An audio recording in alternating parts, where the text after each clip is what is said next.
আজকে ছিল রোববার, ছুটির দিন, তো ঘরে আর মন বসছে না, তাই বৌদিকে নিয়ে বেরিয়ে পড়লাম একটু বাড়ির কাছে একটু ঘুরতে। এটা হচ্ছে বনহুগলি স্ট্যাটিস্টিক্যাল, এখানে একটা পার্ক আছে, বিকেসি কলেজ আছে, তো এখানেই চলে এলাম আজকে গন্তব্যস্থল। এখানকার পার্কটাই হচ্ছে মেন।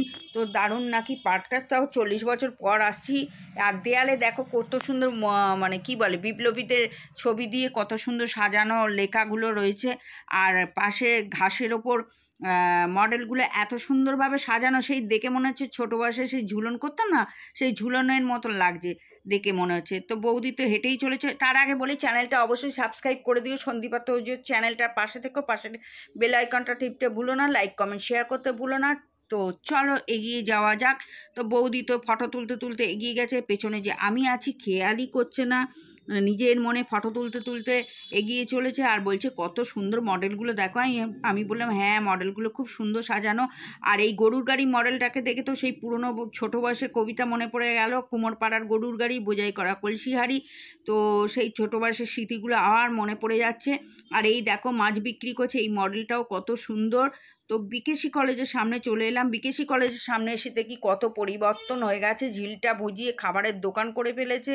কত বড় ঝিল ছিল, আর ঝিলটা বড্ড ডিপ, এখানে বোটিং করা হতো আগে, সেই বোটিংগুলো বন্ধ করে দিয়েছে। আর এখানে বজরংবলীর মন্দির, খাবারের দোকান, গ্যারেজ ফ্যারেজ সব করে ব্যবসা করছে এরা।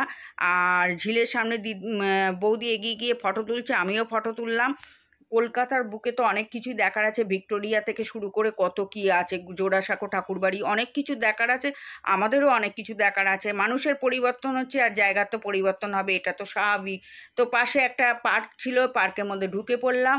পার্কটাও দারুণ ছিল। ভাবলাম বাড়ির সামনে হলে তোজো বাবাকে নিয়ে আসতাম, কিন্তু পার্কটা যেহেতু দূরে সেই জন্য তোজো বাবাকে আনার কোনো প্রশ্নই ওঠে না।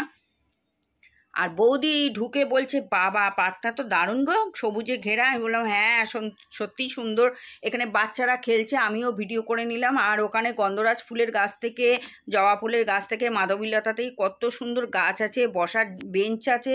আর দূরে দেখো মডেল স্ট্যাচুগুলো দেখো, রবীন্দ্রনাথ, নেতাজি, কি সুন্দর সব সাজানো আছে দেখো। আর বাচ্চাগুলো খেলছে। এখানে একটা ঝর্ণা ছিল, ঝর্ণাটা বন্ধ হয়ে গেছে। যাই হোক, আবার বাড়ির সামনে চলে এলাম একটা ক্যাফেতে। ক্যাফেটা ছোট হলেও খাবারের কোয়ালিটি খুব ভালো ছিল। আর বৌদি তো গালে হাতে চিন্তা পড়ে গেছে, গালে হাত দিয়ে এসির মধ্যে বসেও চিন্তা করছে। আমি বললাম চিন্তা করছো কেন, আমি তো আছি, আমি খাওয়াবো। দুটো আমলসি নিয়ে নিলাম আর ফিশ ফ্রাইটা নিলাম। ফিশ ফ্রাইটার ভেতরে মাছের পুরটা এত সুন্দর মোটা করে দেয়া, দারুণ খেতে ছিল। তোমরা চাইলে এখানে এসে খেতে পারো।